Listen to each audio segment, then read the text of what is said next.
Hey guys, स्वागत है आप सभी का व्याख्यात कॉम्पिटिशन्स में। और मेरे मनीष पवार और आप मेरे साथ पढ़ रहे थे बायोलॉजी, जिसमें हमने अभी तक 5 जगत वर्गीकरण पढ़ रहे थे, जिसमें जो आर एच विटेकर ने दिया था। और जो 5 जगत वर्गीकरण है, मोनेरा, प्रोटिस्टा, फंगी और एनिमल, प्लांट, उसमें हमने मोनेरा जगत के बारे में जाना था कि इसमें किस प्रकार के जीवों को रखा गया है पिछले वीडियो में। इससे पिछला वाला जो वीडियो था बॉटनिकल नेम पर था, अगर आपने वो नहीं देखा है तो देख सकते हैं, प्लेलिस्ट में है। और उससे जो पहले का वीडियो था उसमें हमने जाना था कि मोनेरा जगत में किस प्रकार के जीव पाए जाते हैं, किस प्रकार का उनका बॉडी स्ट्रक्चर है, उनके एग्जाम्पल क्या क्या है, उसके बारे में जाना। और अब हम उसका जो 5 जगत वर्गीकरण का जो दूसरा जगत है मोनेरा, ये प्रोटिस्टा जगत, उसके बारे में आज जानेंगे। तो जिस प्रकार मैंने आपको मोनेरा जगत के बारे में बताया था कि मोनेरा जगत में हम 2 चीज़ से उसकी पहचान करेंगे, एक तो यूनिसेल्युलर और एक प्रोकैरियोटिक। तो उसी प्रकार इसमें बस एक डिफरेंस है कि यूकैरियोटिक है, मतलब इसमें एक प्रकार से जो एक कोशिकांग में अच्छे प्रकार का जो कोशिका के अंग होते हैं वो सब इसमें पाए जाते हैं, मतलब ये उससे थोड़ा डेवलप जीव है, तो इसलिए इसको एक अलग उसमें रखा गया है, अलग जगत में। तो सबसे पहली बात, मोनेरा से क्या डिफरेंस है कि ये यूकैरियोटिक है और वो प्रोकैरियोटिक था। बस ये एक डिफरेंस है और पहचान के लिए इतना ही काफ़ी है, एक यूनिसेल्युलर और एक यूकैरियोटिक। अब अगर मैंने आपको इसके बॉडी स्ट्रक्चर के बारे में तो बता ही दिया कि ये एक कोशिकीय जीव है और उसके बाद यूकैरियोटिक है। इससे समझ में आ जाएगा कि इसमें एक प्रकार से थोड़ा ना थोड़ा मोनेरा जगत से विकसित तंत्र पाया जाएगा। कंपेयर करते हुए चलेंगे पिछला जो जगत था उससे, क्योंकि एक प्रकार से डेवलप होते होते हम प्लांट फिर एनिमल ऐसा पढ़ेंगे, यानी जिससे आपको समझने में आसानी होगी। तो ये था एक प्रकार से समझने के लिए कि उसका बॉडी स्ट्रक्चर इस आधार पे होगा, एक कोशिकीय जीव में ये यूकैरियोटिक है। फिर अगर बात की जाए तो इसमें 2-3 प्रकार की क्वालिटीज है। एक प्रकार से जो एक प्लांट में होती है वो भी है, और क्या कहते हैं एक एनिमल में। मतलब हम एक प्लांट और एनिमल में किस प्रकार से डिफरेंट कर सकते हैं, जरा आप भी सोच के बता सकते हैं कि प्लांट और एनिमल में आप किस प्रकार डिफरेंस करेंगे कि हाँ ये पेड़ है और ये इंसान है। ये एक मापदंड बनाए जाते हैं मानव के द्वारा भी।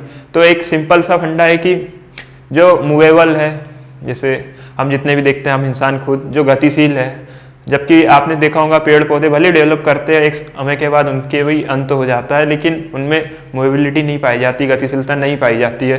तो उसी आधार पर हम अंतर करते हैं कि ये पेड़ है और ये एक इंसान या मानव है।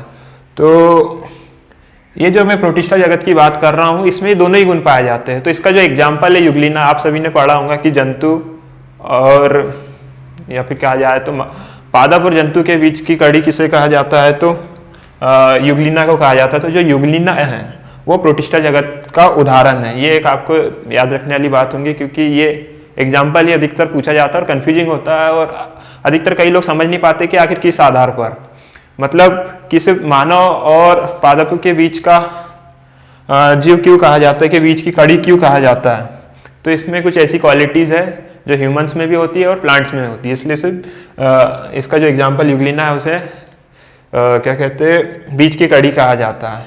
तो अगर इनमें मूवमेंट की बात की है मैंने, तो अगर मूवमेंट हो रहा है तो उसके लिए कुछ विशेष प्रकार के अंग होंगे। तो उसके लिए इनमें सीलिया, फ्लैजिला ऐसे कुछ ऐसे तंतु के रूप में बाहर निकले होते हैं, जो उन्हें अगर पानी में है तो तैरने में सहायता करते हैं, और ज़मीन पर है तो घर्षण के द्वारा पीछे जमीन को धकेलने में सहायता करते हैं। तो इस प्रकार इनकी मोबिलिटी के लिए सीलिया है और फ्लैजिला है।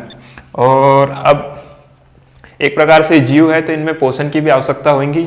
न्यूट्रिशन की अगर बात की जाए तो मैंने आपको पहले ही बताया कि ये मानव और पादप दोनों के बीच के बोला जाए तो एनिमल और प्लांट के, तो इनमें दोनों ही क्वालिटीज़ है। तो आपको भी जानकर हैरानी होगी कि एक प्रकार से स्वपोषी भी होते हैं, विषमपोषी भी होते हैं और परपोषी भी होते हैं। मतलब स्वपोषी मतलब एक तो सेल्फ सफिशिएंट है कि हम हमारा खाना खुद ढूंढ लेंगे, और विषमपोषी मतलब किसी और जीव का खा लेंगे, किसी और जीव को। और परपोषी मतलब किसी और पर आश्रित रहेंगे कि हमें देंगे, जैसे अभी स्टूडेंट लोग होते हैं, कई सेल्फ सफिशिएंट होते हैं। उसी प्रकार से इन मतलब मैंने जो बोला कि स्वपोषी, परपोषी और विषमपोषी, तो इसके लिए अगर इसके एग्जाम्पल यूग्लिना की बात की जाए तो यूग्लिना में एक प्रकार से एक पिगमेंट होता है क्लोरोप्लास्ट, जो इसे सूर्य की प्रकाश की उपस्थिति में क्रिया कराकर ग्लूकोज यानी इसका भोजन तैयार करता है। और इसमें कुछ अलग उत्पाद भी होते हैं जो अलग से कुछ व्यवस्था करते हैं, यानी अन्य जीवों पर आश्रित रहते हैं, उनकी मदद करते हैं, मतलब कि एक प्रकार से परपोषी जीवन भी व्यतीत करते हैं। तो इस प्रकार कहा जाता है कि ये परपोषी, स्वपोषी और विषमपोषी होते हैं। तो हमने जाना कि इनमें मोबिलिटी पाई जाती है, इनमें न्यूट्रिशन पाया जाता है, एक प्रकार से एक डेवलप जीव है। और अगर इसके एग्जाम्पल की बात की जाए तो इसके एग्जाम्पल भी अधिकतर पूछे जाते हैं, इसके लिए एग्जाम्पल पर बात करना होगा। एक यूनिसेलुलर एल्गी होती है जिसे का एक नाम है डाइटम्स, जो समुद्रों में पाई जाती है। बोला जाए तो घास होती है वो एक प्रकार से, इसको अधिकतर समुद्री जीव खाते भी है। तो डाइटम्स का अगर आकार की बात की जाए तो एक प्रकार से ऐसा साबुन के जैसा स्ट्रक्चर होता है, जो मैंने यहाँ बनाने की कोशिश की है। ये भी अधिकतर पूछा जाता है कि डाइटम्स किस जगत का एग्जाम्पल है, यानी प्रोटिस्टा का है कि मोनेरा का है, किस आधार पर है। तो इससे आपको क्लियर हो जाएगा कि डाइटम्स इसका उदाहरण है। कुछ प्रोटोजोअन्स जो अधिकतर बीमारी मलेरिया वलेरिया जो होता है, जो प्रोटोजोआ है उससे होता है। तो प्रोटिस्टा में ही प्रोटोजोआ भी पाया जाता है। और ये अगला एग्जाम्पल जो डाइटम्स, उसका स्ट्रक्चर कुछ इस प्रकार है। और इसके मेन एग्जाम्पल की बात की जाए यूग्लिना की, जैसा कि मैंने आपको पहले ही बताया कि वो इस प्रकार का है, मतलब एक प्रकार से अच्छा स्ट्रक्चर था, पर बॉर्डर पे कुछ इस प्रकार का बनेगा एक ही पेन से। इसमें ये एक फ्लैजिला हो गया जो इसे प्रचलन में सहायता करेगा। कई जीवों में इधर इस प्रकार से बने होते हैं। तो मैंने बोला कि स्वपोषी है, मतलब इसमें कुछ पिगमेंट्स ऐसे होते हैं क्लोरोप्लास्ट, जो हरित लवक की तरह कार्य करते हैं और भोजन बनाने में, यानी सूर्य की उपस्थिति जब रहती है, सूर्य के प्रकाश की, सूर्य का जब लाइट पड़ता है तो ये क्रिया करके अपना भोजन खुद बना भी सकते हैं। और जिस प्रकार मैंने कहा यूकेरियोटिक है, तो इसमें न्यूक्लियस भी पाया जाता है। अब न्यूक्लियस पाया जाता है, उसके बाद जो अन्य और इम्पोर्टेंट कोशिकांग है, जैसे गोल्जी बॉडी हो गया, साइटोप्लाज्म, राइबोसोम।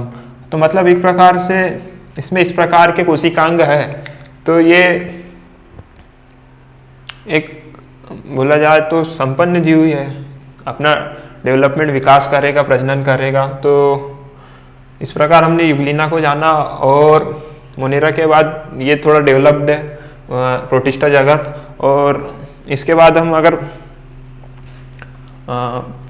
फंगी बोले जाए तो कवक की बात की जाए, तो कवक को ऐसे अगले वीडियो में कवर करेंगे।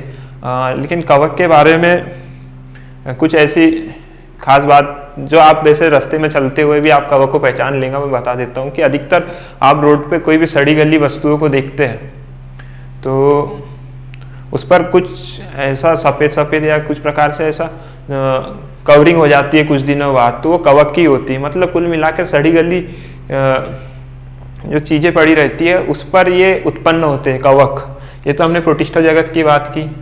इसके बाद हम कवक की बात करें, बोले फंगी।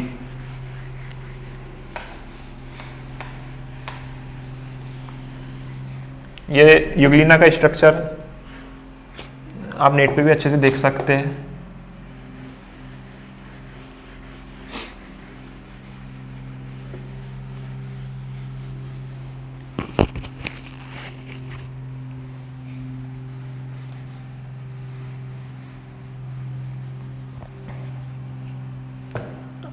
कवक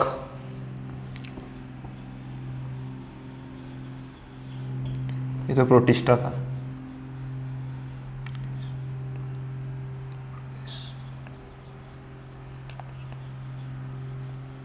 कवक तो मैंने जैसा कि आपको बताया कि ये एक प्रकार से सड़ी गड़ी जो चीज़ें रहती है उस पर रहता है, तो आप इससे पहचान सकते हैं कि ये कवक है। बोला जाए तो मृतोपजीवी, यानी जो मृत चीज़ें पड़ी रहती है उस पर ये पाया जाता है।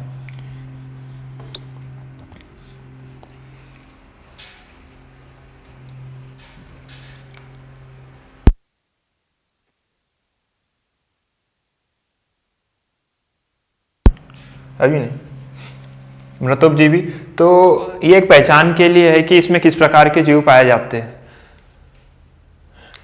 एक मृतोपजीवी नाम से कि ये सड़ी गड़ी वस्तुओं पर पाया जाता है।